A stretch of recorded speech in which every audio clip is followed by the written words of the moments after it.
მოგესალმებით, ვაგრძელებ ორევის წიგნის განხილვას. მიწიერი ჰუმანოიდური ცივილიზაციების ისტორია. შედეგი გასახილველი თემა, როგორც მე გითხარით წინა ვიდეოს ბოლოს, ხუანდის ბრძოლა რობოტებს შეასწა. ან შეა რობოტებს, შეარის სახელი.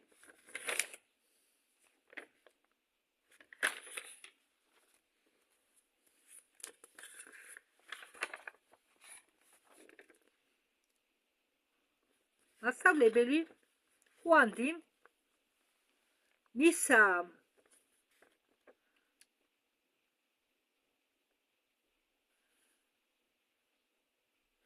პრაჩინულ ერებს სუყეთ ცოდნები მეტალურგიაზე, ალქიმიაზე, ტრანსმუტაციაზე, ერთსახეობების მატერიისა, მეორეში ფიქრების აზრების დახმარებით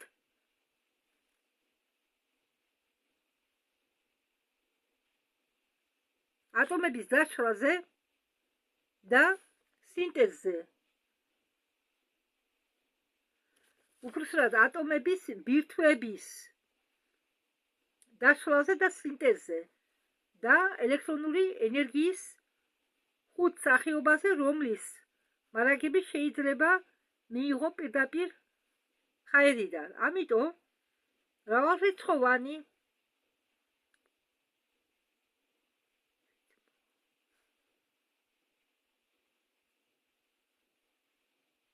თვითმოძრაობის პროცესებით და ზეთისქვეშა რობოტები მაგ დროს მუშაობდნენ დატენების გარეშე მეტალის გაცვეთამდე. ესე იგი, მაშინდელი რობოტები არ იტენებოდნენ ენერგიას იღებდნენ ჰაერიდან და მეტალის კორპუსის გაცვეთამდე მუშაობდნენ. არც საკვები ჭირდებოდა და არც ძილი. ჩინური რობოტები უწყვეტ ენერგიებს თავიანთი მუშაობისთვის ვაკუუმიდან იღებდნენ, მაგრამ მთავარი ინფორმაცია გადაცემული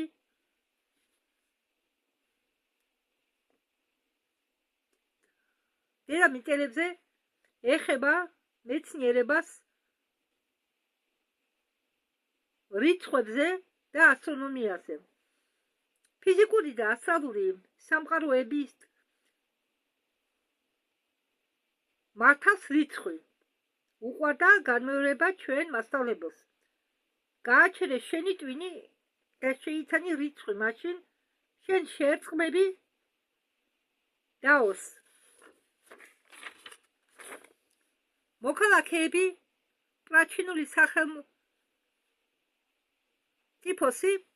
თავიანთ სამშობლოს უწოდებდნენ უბრალოდ და აზრიანად ქვეყანა ხარა. ეს იყო ფართომასშტაბიანი იმპერია, რომელშიც ცხოვრობდა თეოკრატიული სახელმწიფოს. ეს იყო ფართომასშტაბიანი იმპერია, რომელიც ცხოვრობდა თეოკრატიული სახელმწიფოს კანონებით. თავის აყვავების პერიოდში ის ფლობდა ჩინეთის ტერიტორიის გარდა მიწებს შორი აღმოსავლეთისა და ბაიკალის მიღმა მიწებს, მონღოლეთის და ტიბეთის, ინდოეთის და კორეის ტერიტორიებს. მოგვიანებით ბრძოლებიც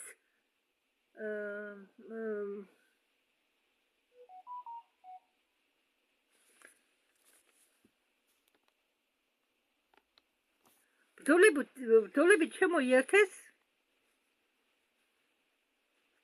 ავგანეთი, შუა აზია, ირანი და ირაყი.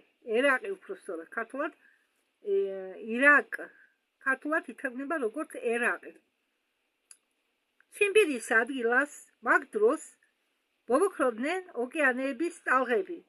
დღევანდელ ჩრდილო ყინულოვანი ოკეანის ადგილზე ამოიწიეს სამა კუნძულმა ყოველი ზომით მიახლოებით ავსტრალია. ესე იგი, ავსტრალიას ხელას 3 კუნძული ამოვიდა ოკეანიდან. ეს კუნძულები დაასახლა ატლანტებმა, ჩრდილო ატლანტებმა, თეთრ კანიანებმა, ცისფერ თვალიანებმა.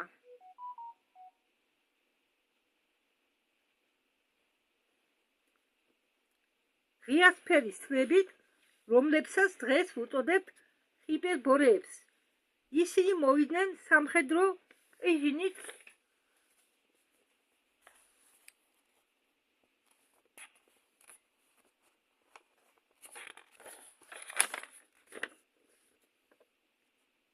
თავიანთ ადგილებიდან, ირლანდიიდან, ისლანდიიდან, ინგლისიდან და მიწებიდან, რომლებიც ახლა ჩადირულია ამ კუნძულებს შორის. ცხელი ეკვადორი მაგ დროს გადიოდა ჩრდილო პოლუსის გავლით, თანამედროვე ურალის მთების ხაზით. ერთხელ დასავლური პროვინციებმა, ხარებმა გადაწყვიტეს გამოყოფა ცის ქვეშეთიდან, ესე იგი ჩინეთს გადაწყვიტეს ჩინეთს გამოეყოთ და დაიწყეს ომი თავისუფლებისთვის. სამხედრო ძალებით აჯანყებულები რაიონებისა, ინდოეთისა და ტიბეტისა ხელმძღვანელობდა ცნობილი მაგ დროს მთელ პლანეტაზე რელიგიური და პოლიტიკური ლიდერი სახელად ჩიო. აჯანყებულებმა უცებ დაიპყრეს მიახლოებით ასობით საფრენი აპარატები, ელეოს მგვრალი და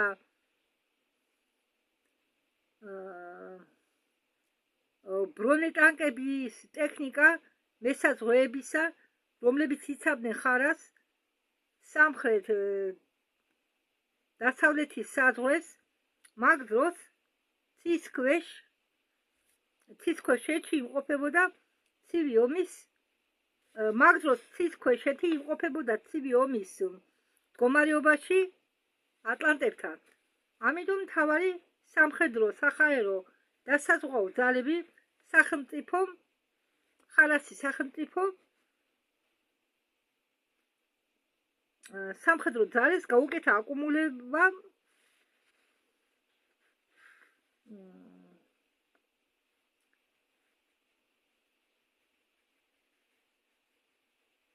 უფრო სამხრეთ, ხარას სამხრეთ დასავლეთის საზღვრებს მისგენ.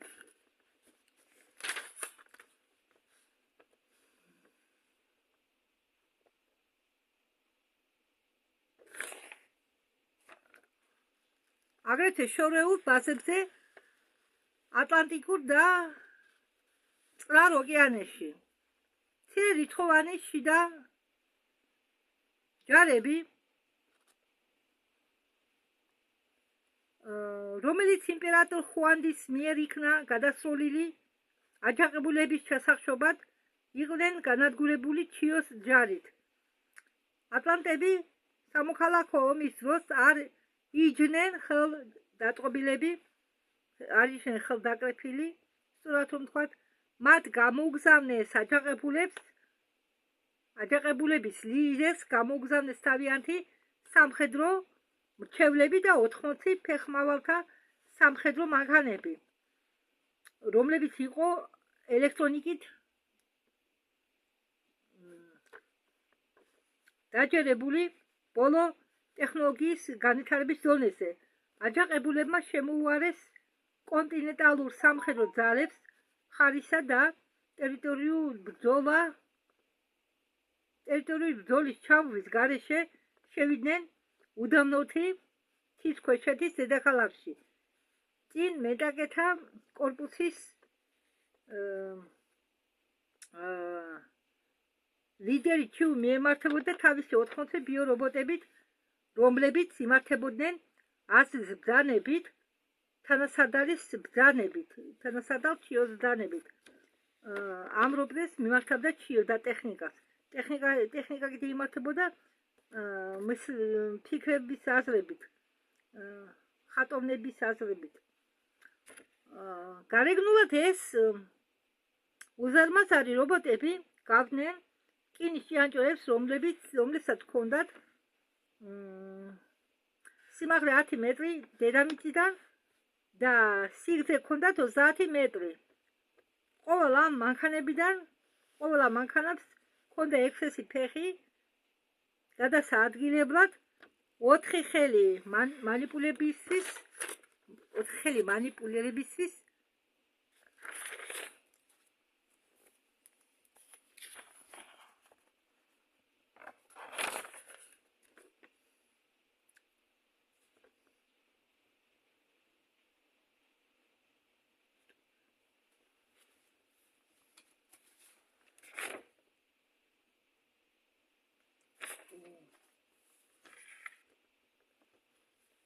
და 4 წყვილი თვალი, რომლებიც განლაგებული იყო მთელ სიგრძეზე სხეულისა.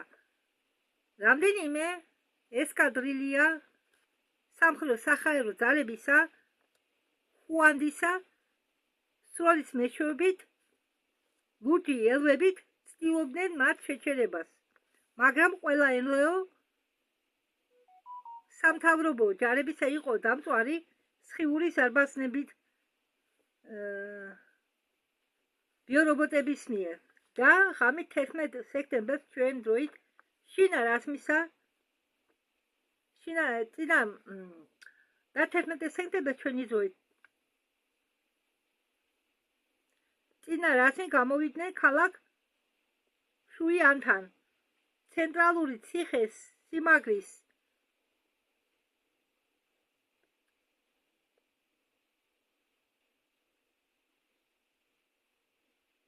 штурмი დაიწყო უცებ მომზადების გარეშე.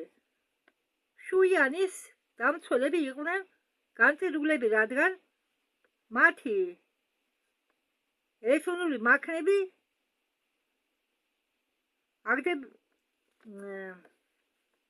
აგებდნენ სიჩქარეში ინფორმაციის დამუშავებისას და შეიარაღების კლასში. მოწინააღმდეგესთან შედარებით, რადგან მოწინააღმდეგეს ჰყავდა ბიორობოტები. ბრძოლის ველი იყო სავსე ცეცხლმოკიდებული ტანკებით, დაზიანებული ელექტრომობილებით, უფრთო თვითმფრინავებით და ხარას ენლეოთი. ქალაქის გარეუბნები იწვოდა როგორც ასანთის კოლოფები, ბარიკადები და ტაძრები იყო დანგრეული.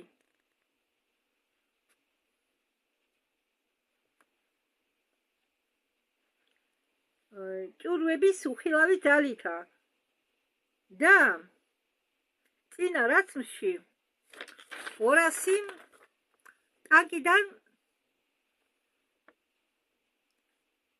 200 ტანკმა დაუთოვა ტრანშეები ჩინური ჯარისკაცებისა და გამოძრა შოსეზე. იქიდან აჯანყებულებმა დაიწყეს პირდაპირი დამისნების სროლა ცენტრალური სამთავრო შენობებზე.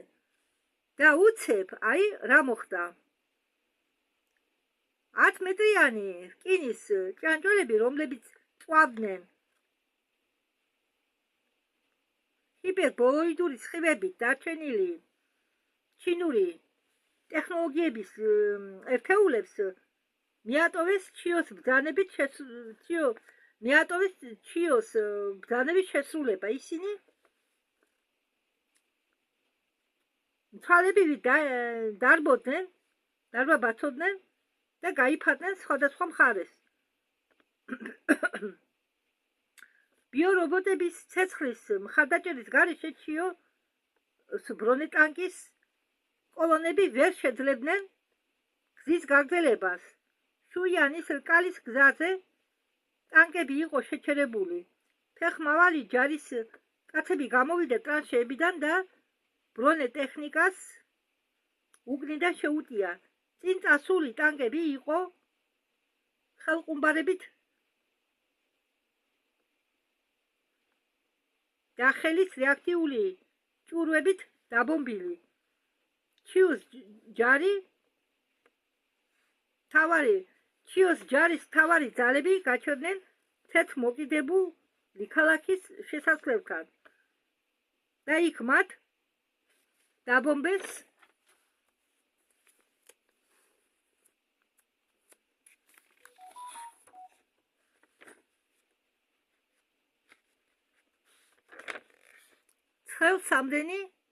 ცხელსადენი ჭურვებით.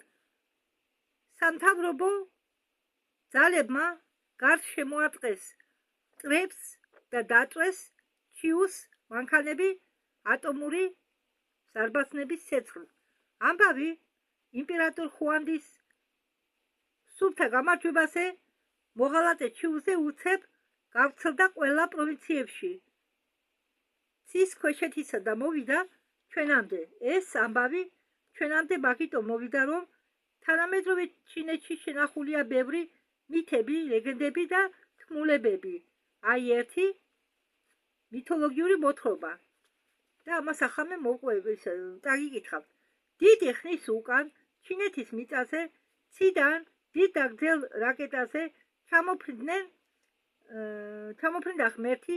ხალხი მას უძახდა ხუანდისთან ერთად მიწაზე დაეშვნენ 200 მისი მოწაფე პატარა რაკეტებზე, რომლებიც გავდნენ თევზებს. ხუანდიმ ასწავლა ადამიანებს წერა, მიწის დამუშავება, მეტალურგიული საქმე და კულტურა. ღვთაებრივმა კაცმა შეაერთა დაქუცმაცებული მიწებით დიდი იმპერია. ერთხელ დაქუცმაცებული მიწებით ერთით იმპერიაში. ერთხელ მისმა მდგომმა აჯანყება მოაწყო ხუანდინის წინააღმდეგ. ეს იყო ჩიო. მასთან ერთად საბრძოლველად გაიმართა ჩიოს 80 ძმა. ყოველ მათგანს ჰქონდა სპილენძის თავი, აქ იგულისხმება რობოტები, ჭიანჭველებს რო გავდა, რკინის შუბლი, 4 თვალი და 6 ხელი.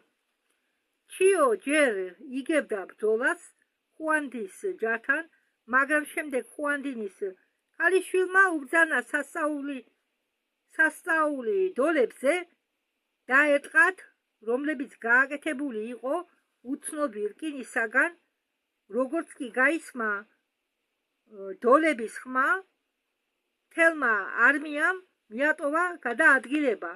ბანდა გაშეშდა და გაქვავდა ერთ ადგილას. შემდეგ კი დოლების ხმას დაემორჩილა და ჩიოს 80-მა რკინის ძმებმა დაყარეს იარაღი და გაიფარდნენ სხვადასხვა მიმართულებით. ხუანდიმ გაიმარჯვა. აი ასე და ამით ხუანდინზე თემა დამთავრდა, დასრულდა. ახლა გადავალ თემა ჰიპერბორეელებზე.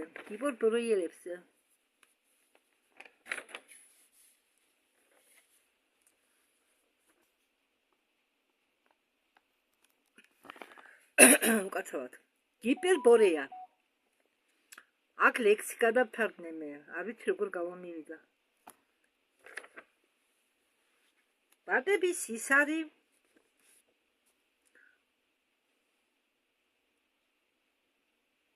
ალიონს შერევა ფრინველები დამელაპარაკებიან სამკუთხედიანი ენით მე თითქოს მოწაფე ჩავი ბუტბუდებ მე სამ ვეშაპზე დგას დედამიწა ბერმუნდული სამკუთხედი რატომ აწაგდაგებს ჩემ გულს ჰიპერბორეაში ფრინველებს დაყვება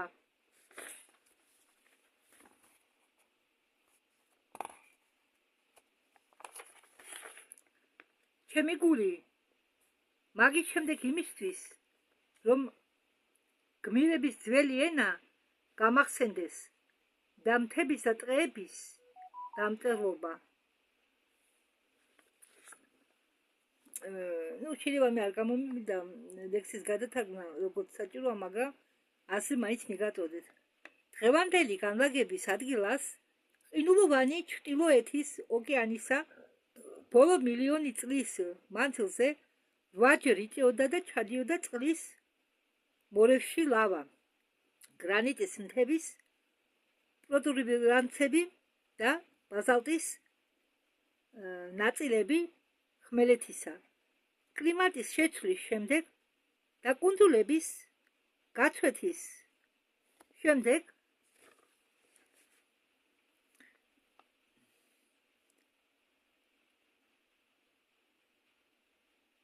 ამ მიწებზე ხან სახლდებოდნენ ლემურიერები და ატლანტები, ხან ეს მიწები იფარებოდა წყლით, გაყინული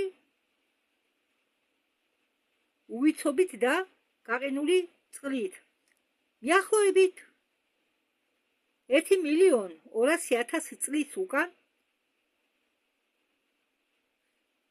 დღევანდელი ჩრდილოეთზე არსებობდა 3 უზარმაზარი კუნძული.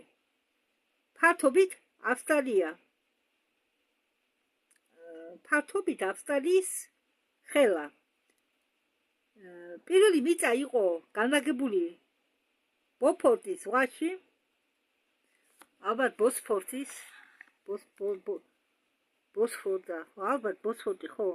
ბოსფორტის ზღვაში, მე სულ ტოვებ აწუებს, აპატიებ სიჩქარეში. ეს არის ჩრდილოეთ ალასკისკენ. მეორე კუნძული იკავებდა ნორვეგიის და ბარენცის ზღვების უზარმაზარ ფართობებს. მესამე კუნძული იყო ლაფტერის ზღვაში,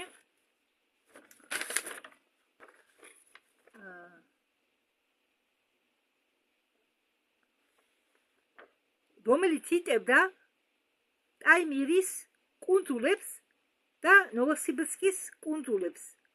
ეს მიწები იყო დაფარული სამოთხის ტყეებით, ქალწული მდინარეებით და ნაკადულებით და სავსე იყო სასწაული ცხოველებით, სიმღერებით და უზარმაზარი ფრინველებით. პერიოდულად ჩრდილო არქიპელაგები უერთდებოდნენ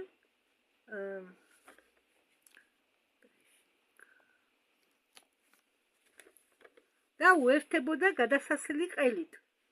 ხმელეთის ან არც ისე დიდი ხიდებით და პატარა კუნძულებით. ამ შემთხვევაში ჩრდილოეთში იქმნებოდა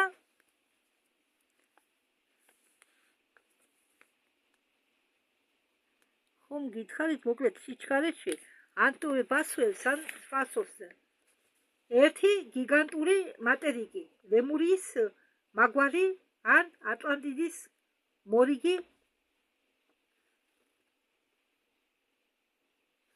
ლემურის ატლანტიდის მაგიერი. მორიგი პოლუსების შეცვლის დროს და ეკვადორის შეცვლის დროს გაჩნდა უბრალოს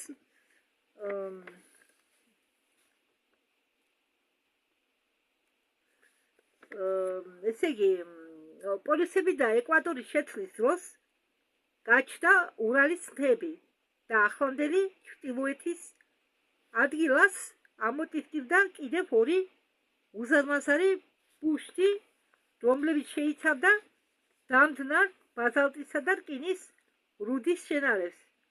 პირველი კონტინენტი გაიჭიმა ვეშაპილით ახალი მიწიდან ჩრდილო პოლუსამდე, მეორე კუნძული კი გაიერთა თავის ნაწილში გრენლანდიის, ისლანდიის და ნორვეგიის ზღვის დასავლური ნაწილი.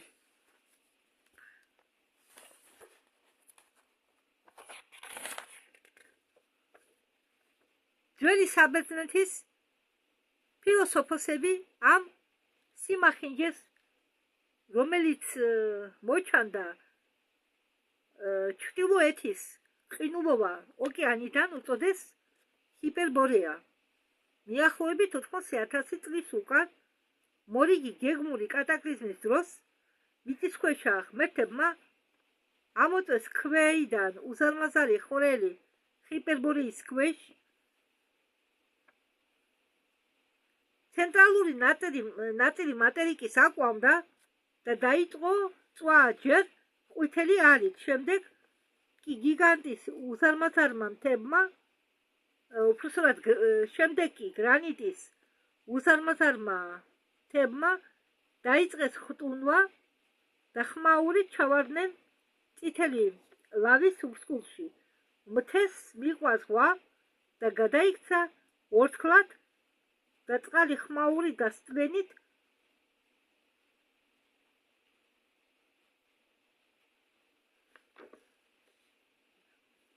გავარდა დედამიწიდან.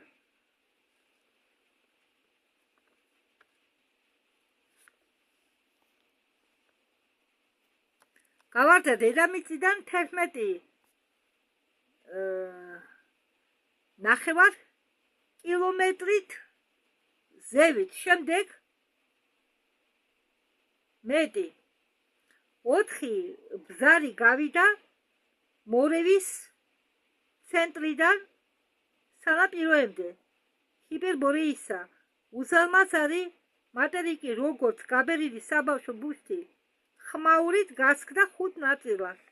გავიდა წლები, როდესაც ღმერთები დამშვიდნენ, ეს მიწები ისევ აყვავდა ახალი ქალაქებით და სახელმწიფოებით. შემდეგ მიახლოებით 12,000 წლის უკან უზარმაზარი სუბტროპიკული მიწების ნაწილები გახდნენ ჩრდილო პოლუსი და ჩაიძირა ყინულის ქვეშ, რადგან მასეა საჭირო არც ისე შორს არის ის დღე, როდესაც მეცნიერები აღმოაჩენენ მრავალსართულიან სახლებს და ცათამბჯენებს ატლანტებ ჰიპერბორეების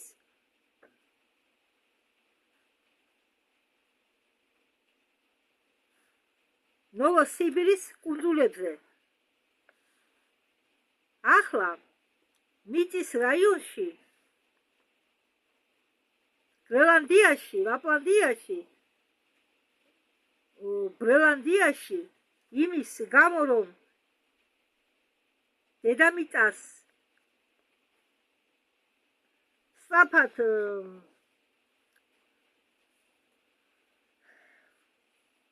უახლოვდება ჩვენი სამშობლო ვარსკვლავი ნემეზი და პლანეტა დედამიწა და პლანეტების სულში დგება დათბობა კლიმატისა. მარადისებული ყინულები ახლა დადნება ქარხნებს